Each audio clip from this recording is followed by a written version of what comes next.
Assalamualaikum warahmatullahi wabarakatuh. Kami dari kelas 12 IPA 1 akan menjelaskan bab limit fungsi trigonometri.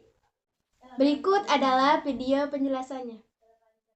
Di sini saya akan menjelaskan cara menentukan suatu fungsi trigonometri dengan cara substitusi. Misalnya, soalnya seperti kita langsung meniadakan tanda limit dengan cara menyubstitusi langsung nilai X yang diberikan. Di dalam soal ini, nilai X yang diberikan yaitu X mendekati 0. Jadi nilai X-nya dirubah menjadi 0. Limit X mendekati 0 sin X plus tan X. Jadi setelah disubstitusi akan menjadi sin 0 plus tan 0. Sin 0 adalah 0 dan tan 0 adalah 0. Dan dijumlahkan. 0 tambah 0 sama dengan 0. Karena hasil akhirnya bentuk tentu yaitu 0, maka penyelesaian cukup dengan cara substitusi saja. Nah, contoh selanjutnya yaitu lim X mendekati pi per 2 sin 2X per cos X. Kita langsung substitusikan jadi lim X mendekati pi per 2 sin 2pi per 2 per cos pi per 2 dengan sin pi per cos pi per 2 sama dengan 0 per 0. 0 per 0 ini adalah bentuk tak tentu. Seperti halnya fungsi limit aljabar X mendekati A, penyelesaian dengan cara substitusi langsung hanya sah jika hasil akhirnya adalah terdefinisi atau tidak muncul bentuk tak tentu 0 per 0. Nah, untuk menyelesaikan soal tersebut, kita bisa menggunakan cara lain. Ada dua kemungkinan cara yang bisa kita gunakan, yaitu cara penyederhanaan dan cara dengan rumus limit trigonometri. Cara tersebut akan dijelaskan di slide berikutnya. Dan saya akan membahas bagaimana caranya menentukan limit fungsi trigonometri dengan cara penyederhanaan. Untuk lebih memahami mengenai cara penyederhanaan, mari kita langsung ke contoh soalnya saja, yaitu soal yang sebelumnya telah dibahas, namun menggunakan cara substitusi, yaitu dengan mensubstitusikan pi per 2 dengan X. Dan ternyata hasil yang diperoleh yaitu 0 per 0, dan nilai 0 per 0 ini adalah nilai tak tentu.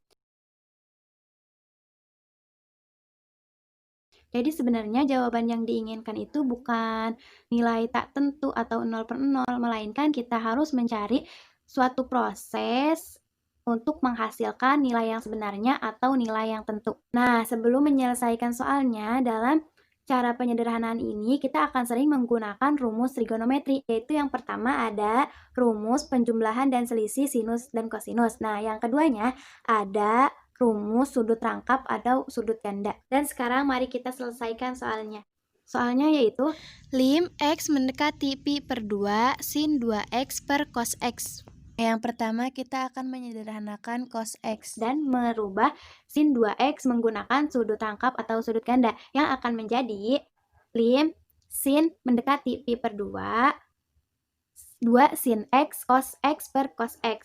Karena cos X per cos X sama, jadi kita akan mencoret nilai cos X-nya. Nah, setelah itu kita langsung mensubstitusikan nilai X-nya dengan pi per 2, yaitu jadi 2 sin pi per 2. Pi per 2 yaitu nilainya 90. Jadi sin dari 90 itu 1, kita turunkan 2-nya, jadi 2 kali 1 sama dengan 2. Dan hasil dari lim X mendekati pi per 2 sin 2X per cos X hasilnya adalah 2.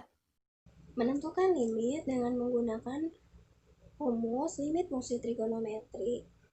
Rumusnya berikut ini. Nah, bagaimana sih cara menggunakan rumus tersebut?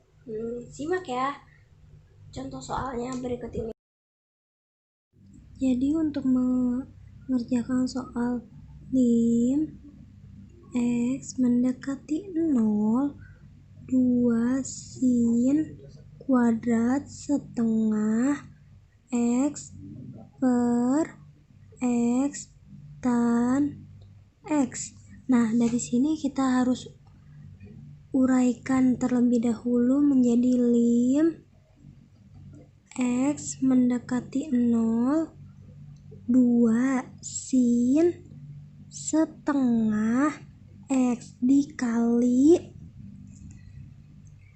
sin setengah X per X kali tan X.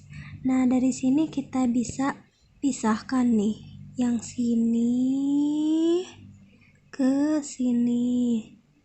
Jadi koefisiennya dibagi. Jadi ini hasilnya setengah. Kemudian ini juga sama kayak tadi. Hasilnya setengah. Nah, jadi di sini tinggal kita tulis sama dengan 2 kali setengah kali setengah. Hasilnya setengah. Udah gitu doang caranya. Simpel kan? Udah tahu kan bagaimana rumus itu berfungsi? Mudah sekali bukan? Nah, makanya dari itu jangan pernah menyerah untuk belajar. Nah, yang selanjutnya yaitu limit mendekati T hingga. Yang saya akan bahas kali ini yaitu T hingga per T hingga. Apa sih itu maksudnya? Limit yang mendekati T hingga dalam bentuk T hingga per T hingga, yaitu dengan cara mengalihkan pangkat tertinggi penyebutnya. Bagaimana sih caranya? Simak ya videonya berikut ini. Lim X mendekati T hingga dalam bentuk 2X pangkat 2 ditambah X per 4X pangkat 3 tambah 1.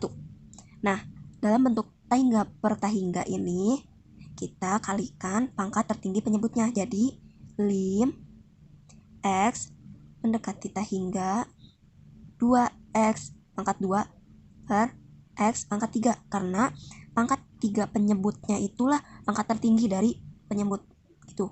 Jadi ditambah X per X pangkat 3 per 4X pangkat 3 dibagi X pangkat 3 ditambah 1 per X pangkat 3.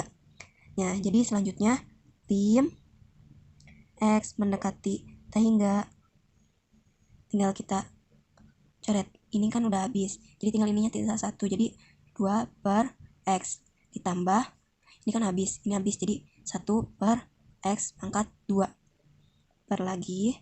Nah, ini kan habis, jadi 4. Nah, ditambah 1 per 3X. Karena ini nggak ada koefisien, jadi nggak ada yang dicoret. Nah, habis itu langsung substitusikan menjadi 2 per T hingga ditambah 1 per T hingga kuadrat per 4 tambah 1 per T hingga 3. Apabila 2 per T hingga itu hasilnya 0. Jadi di sini ya, apapun bilangan yang dibagi T hingga itu hasilnya 0. Jadi 2 dibagi T hingga hasilnya 0 tambah 1 dibagi T hingga hasilnya 0 per 4 ditambah T hingga 1 per T hingga itu hasilnya 0 ya. Jadi hasilnya 0 per 4. Udah, itu aja. Cukup.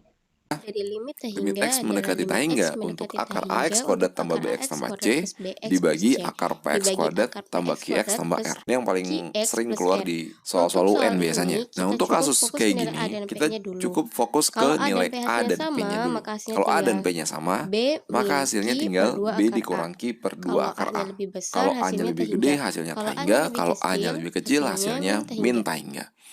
Gimana cara pakai rumusnya? Kita coba ke contoh soalnya seperti ini. Karena nilai A dan P-nya sama, jadi kita langsung masukkan nilainya ke dalam rumus. Nilai B-nya adalah 7, Q-nya 5, per 2 akar 4, sama dengan 2 per 2 kali 2, jadi dengan setengah. Mohon maaf bila ada kesalahan. Terima kasih. Wassalamualaikum warahmatullahi wabarakatuh.